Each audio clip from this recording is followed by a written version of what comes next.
Assalamualaikum warahmatullahi wabarakatuh. Di sini kami akan membahas tentang perhubungan. Perkenalkan, kami dari kelompok KWN 8 dari kelas Anestesiologi B. Kelompok kami beranggotakan 4 anak. Yang pertama Rahmadanus, kedua Rifki Al-Rashid, ketiga Regita Amalia, keempat Trismi Mutiara Fadilah. Kali ini, apa saja yang akan kita bahas? Yang pertama, kita akan membahas bagaimana perkembangan teknologi transportasi darat di Indonesia. Yang kedua, apa pengaruh perkembangan teknologi transportasi? Dan yang ketiga, undang-undang apa saja yang mengatur tentang perhubungan di Indonesia? Yang pertama, mari kita bahas mengenai bagaimana perkembangan teknologi transportasi darat. Pergerakan zaman dengan laju teknologi dan tentunya tak lepas dari campur tangan rezim penguasa menjadi kekuatan yang tak terbendung. Pelan tapi pasti, kendaraan-kendaraan seperti sepeda kayu, sepeda motor, mobil, serta kereta api hadir memenuhi jalan-jalan di seluruh tanah air. Pada era Orde Baru, perkembangan teknologi transportasi darat di Indonesia telah mencapai suatu titik di mana kualitas serta kuantitasnya boleh disamakan dengan negara berkembang lainnya. Dengan kata lain, kemajuan yang cukup berarti telah diraih.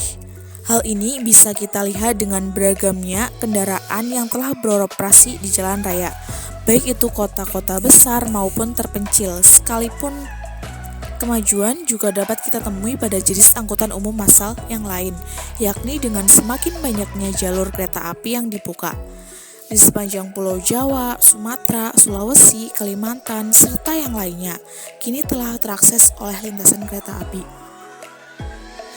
Nah, yang kedua kita akan membahas mengenai apa pengaruh perkembangan teknologi transportasi. Perkembangan teknologi transportasi membawa perubahan aktivitas manusia yang berakibat terhadap perubahan tata kehidupan.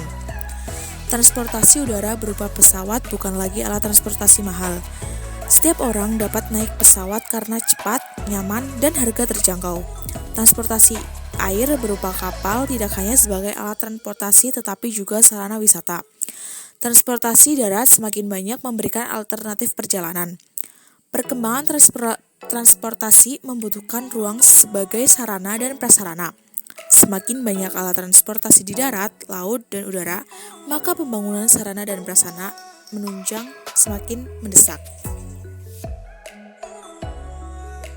Seperti perluasan jalan, terminal, bandara, dermaga, atau pelabuhan, perkembangan prasarana transportasi akan mengubah kondisi wilayah di suatu negara.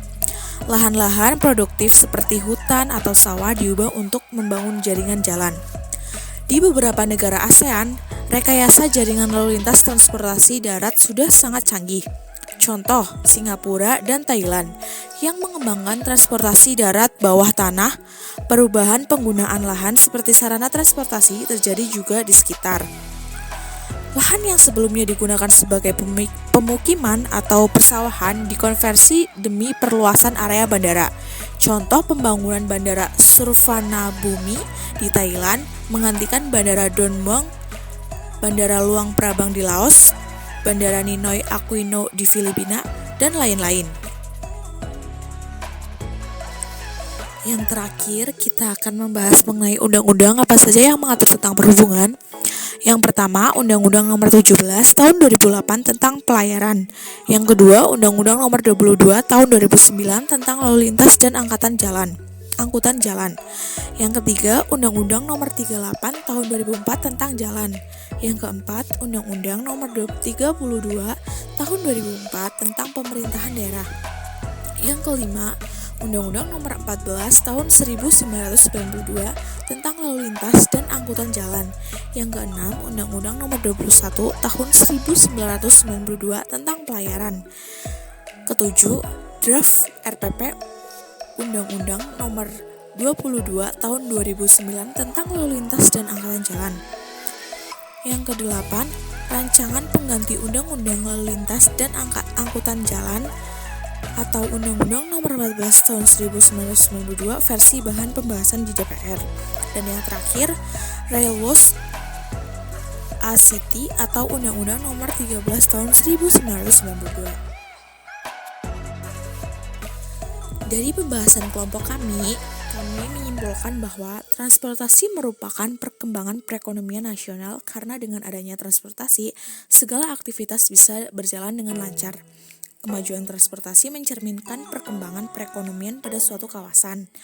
Sistem transportasi baik itu darat, laut, maupun udara yang menjadi urat nadi pembangunan suatu wilayah selalu berhubungan erat dengan kemajuan teknologi. Seperti negara-negara pada umumnya, perkembangan transportasi darat di Indonesia tidak bisa lepas dari sejarah transportasi itu sendiri. Mengenai topik ini, kita bisa menemukan melalui artikel, makalah maupun dokumentasi lainnya yang telah banyak diterbitkan. Transportasi juga tidak luput dari permasalahan-permasalahan mulai dari polusi udara, suara kendaraan, kemacetan, kecelakaan lalu lintas, serta kriminal dan permasalahan lainnya. Berbagai masalah yang menyangkut transportasi bisa kita kategorikan dalam pelanggaran hukum pidana yang penyelesaiannya dilakukan menurut hukum yang berlaku. Nah, demikian presentasi dari kelompok kami. Kurang lebihnya kami mohon maaf. Terima kasih.